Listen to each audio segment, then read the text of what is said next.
온몸에 수만 마리의 구더기가 들끓는 아내. 그런데 남편은 끝까지 몰랐다고 말합니다.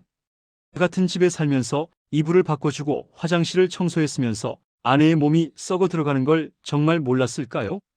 어제 방송된 SBS 그것이 알고 싶다는 많은 이들을 충격에 빠뜨린 이 사건의 진실을 추적했습니다. 지금부터 그 내용을 정리해 드립니다. 지난 11월 17일 오전 파주에 사는 부사관 정 씨는 119에 신고했습니다. 아내의 의식이 없다. 현장에 도착한 구급대원들. 그들이 본 광경은 상상을 초월했습니다. 방송에 따르면 현관문을 열자마자 시신이 부패됐을 때 나는 냄새가 진동했다고 합니다. 안방 침대 옆 1인용 소파. 목까지 이불을 덮고 누워있던 선아 씨. 구급대원은 이렇게 증언했습니다. 두 눈을 의심할 수밖에 없었습니다. 전신이 대변으로 오염되어 있었고 수만 마리 구더기가 전신에 퍼져 있었습니다.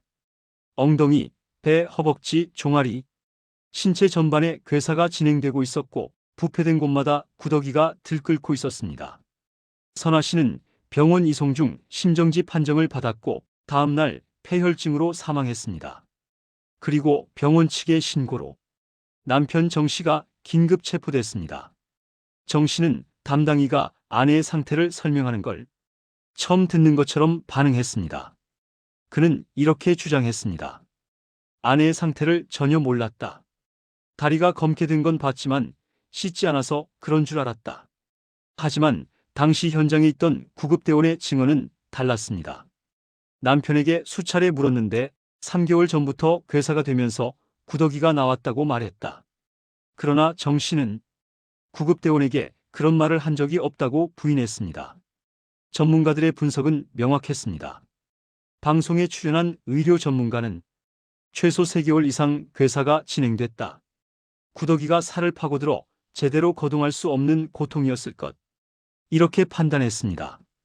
그런데 정 씨는 아내의 이불을 바꿔주고 방 화장실을 청소했다고 주장했습니다.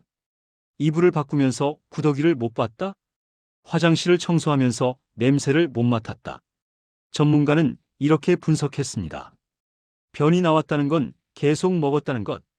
누군가가 음식물을 꾸준히 공급해줬을 것입니다. 이불을 목까지 뒤집어 쓰고 있다는 건 다른 사람이 그렇게 했을 가능성이 높습니다. 그리고 결정적인 지적.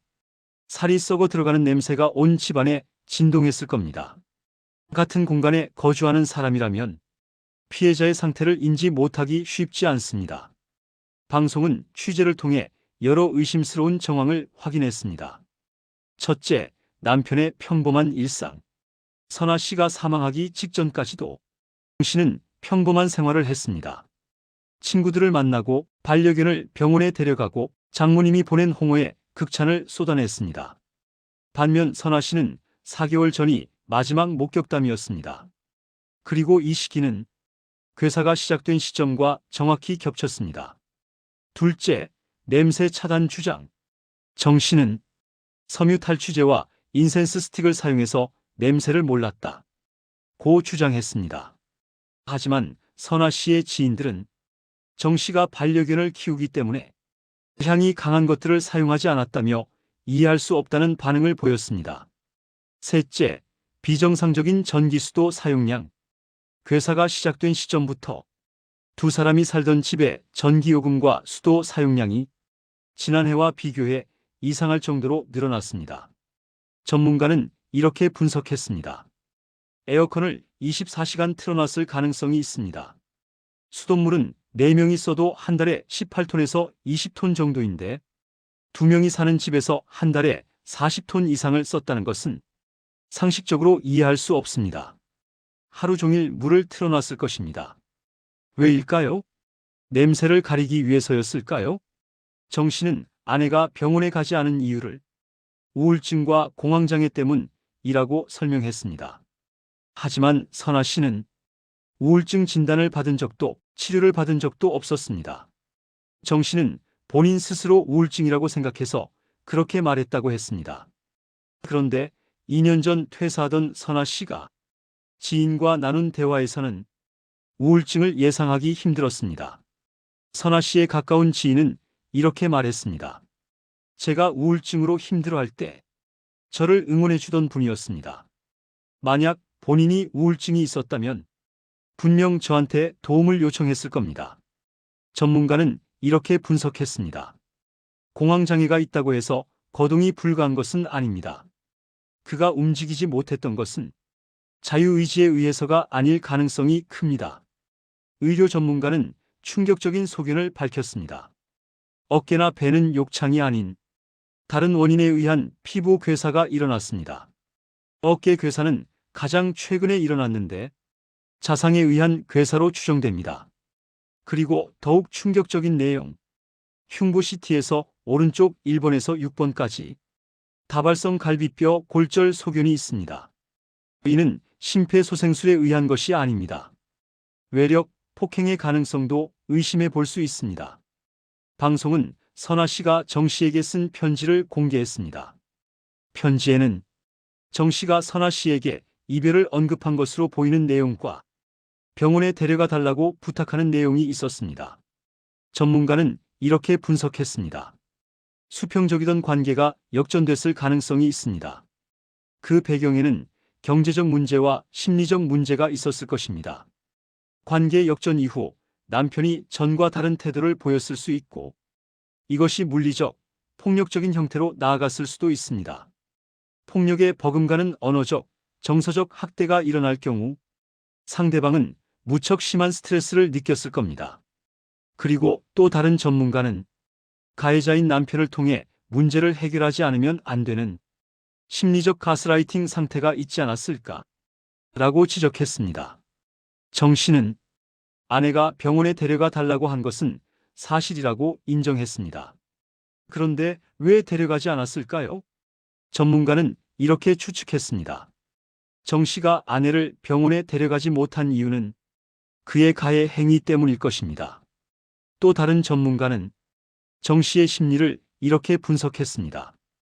아내의 고통에 대해 무관심한 모습을 보이면서도 아내를 케어해야 한다는 이야기를 하며 굉장히 이상적이고 아내를 생각하는 모습을 꾸준히 보여주기 위해 행동했을 것입니다. 아내의 상태가 심각해져가는 시점부터 이러면 안 된다는 걸 알았음에도 구조 요청을 할 용기를 갖지 못했습니다. 책임에 대해 가장 잘 알고 있는 군인.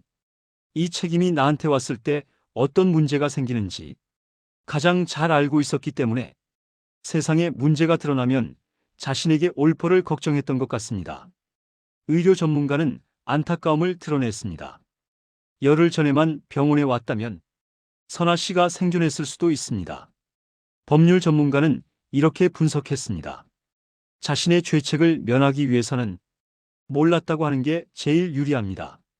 하지만 법의학적으로 괴사가 발생했던 시기를 어느 정도 파악할 수 있을 것입니다.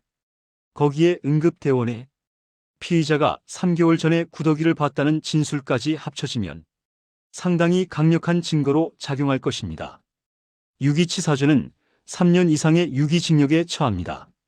감경될 만한 부분이 없어 보이고 5년에서 7년, 길게는 10년까지 징역형이 가능할 것입니다.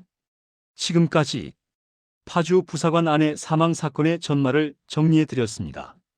현재 정 씨는 중유기 혐의로 조사를 받고 있습니다. 그는 여전히 아내의 상태를 몰랐다는 주장을 이어가고 있습니다. 방송은 마지막으로 이렇게 전했습니다. 유가족들과 피해자의 고통을 생각했을 때 정 씨가 유가족들에게 할 수 있는 최소한의 예의이자 피해자에게 속죄할 수 있는 유일한 방법은 사실 그대로의 고백일 것입니다. 여러분은 이 사건을 어떻게 보시나요? 같은 집에 살면서 이불을 바꿔주고 화장실을 청소하면서 온몸에 구더기가 들끓는 아내의 상태를 정말 몰랐을까요?